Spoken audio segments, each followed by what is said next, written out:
and a firewall policy on FortiGate firewall in GNS3.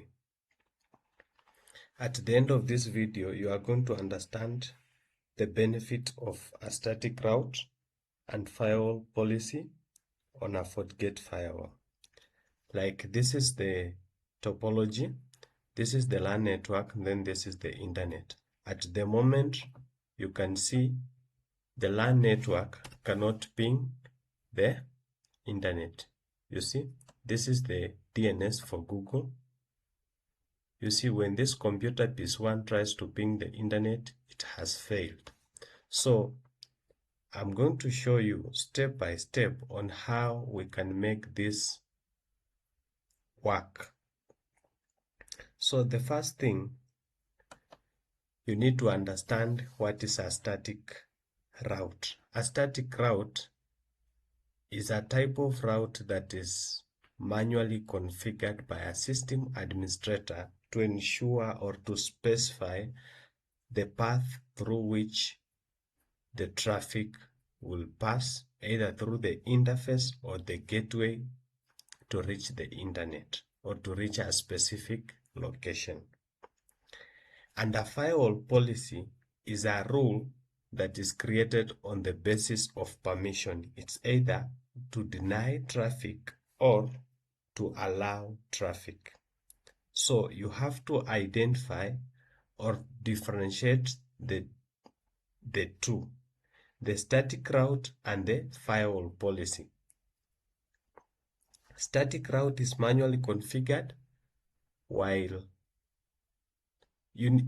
static route is manually configured. It cannot change, or it does not change, unlike its counterpart when it comes to dynamic routing, whereby the routes keep on changing depending on the convergence of the network. So let me show you. At the moment, I have, you see, it has failed. So the first thing, I'm going to show you how to create the static route. This is the firewall. Let me log in.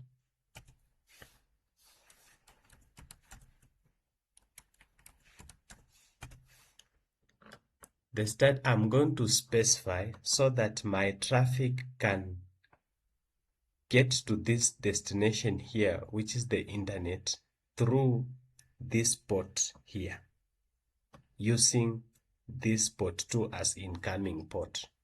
So this interface, it has gotten IP address automatic from the internet. Then this is statically assigned from this subnet. So this is FortiGate version 6.45. You can see here, this is the version. So we go to the network. Let me show you. This is how I have assigned the interface. You see port, this is LAN port, then this is the WAN port. It has gotten automatically this IP. So static route, we click here on the static route, then we create new. Here we will just leave it the way it is. It means destination, it can access any IP on the internet. And the gateway here, we are going to specify the gateway as this. You see from this IP, so the gateway is 192.168.122.1. So we go back, we create new, we specify the gateway, destination, we leave it the way it is. Once we do that, then we have chosen the gateway, but which is this interface that will help the traffic to reach that gateway? So it is our LAN port. The moment we do this,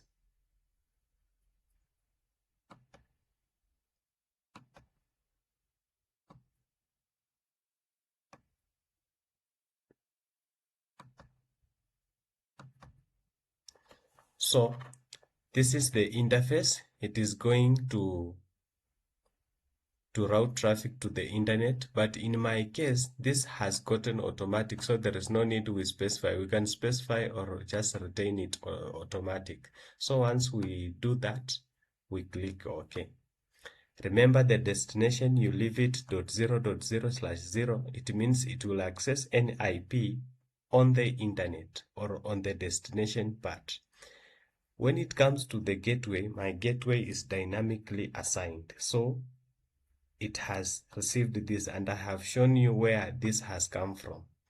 Then the interface or the gateway is the one port. I told you a static route is a type of route that is manually configured by the system administrator to show the path or to define a specific path through which the traffic will flow. So my traffic will use this to get to destination. So once done, then click.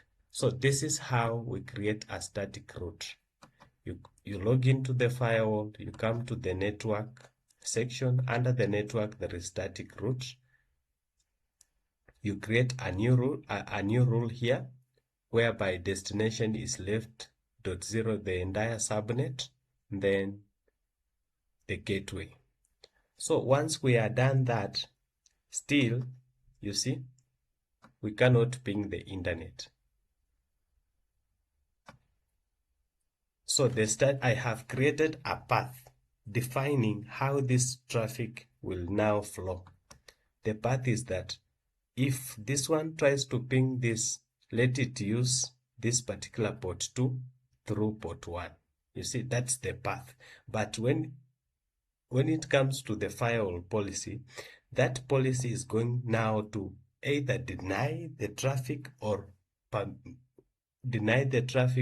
allow or permit the traffic through whichever the intended destination. So in my case, I'm done with the route. The path is defined, but now the firewall still is not in the position to define how this traffic is gonna flow. So what I'm gonna do, I'm going to create a firewall policy here to ensure that my traffic from the LAN network is permitted to go to the internet.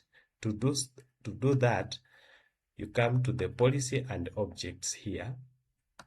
Then you create new.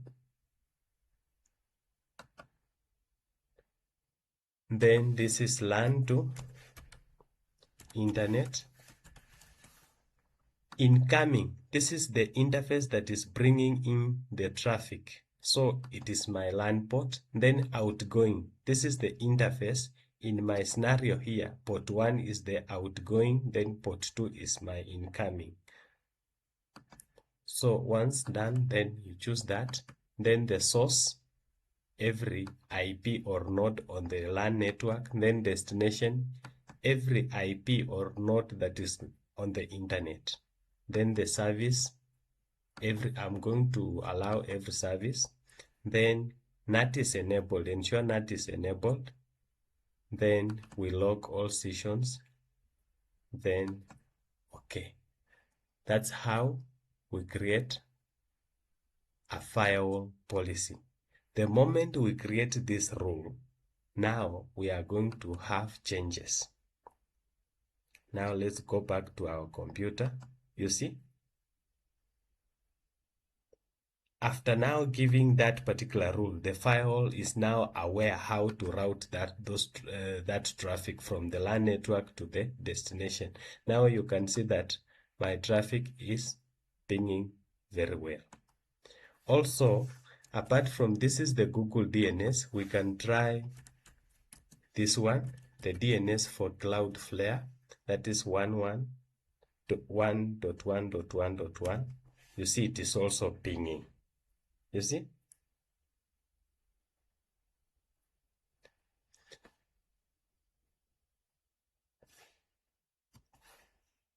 You see it's pinging. We can try 5.11.11.5. This is the DNS for Liquid Telecom. You see?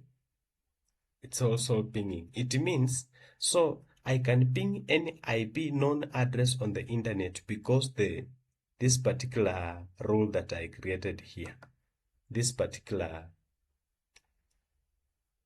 because of this particular dimension on the static route, 0.0.0.0/0. It means any node or any machine or any device on the internet. Internet being a public space, I can be able to reach on it. So thank you so much. I hope you've learned how to create a static route and a firewall policy to ensure that traffic is explicitly defined where to go and where to come from. So feel free to subscribe at Netlabs Hub. Let's meet on the next video.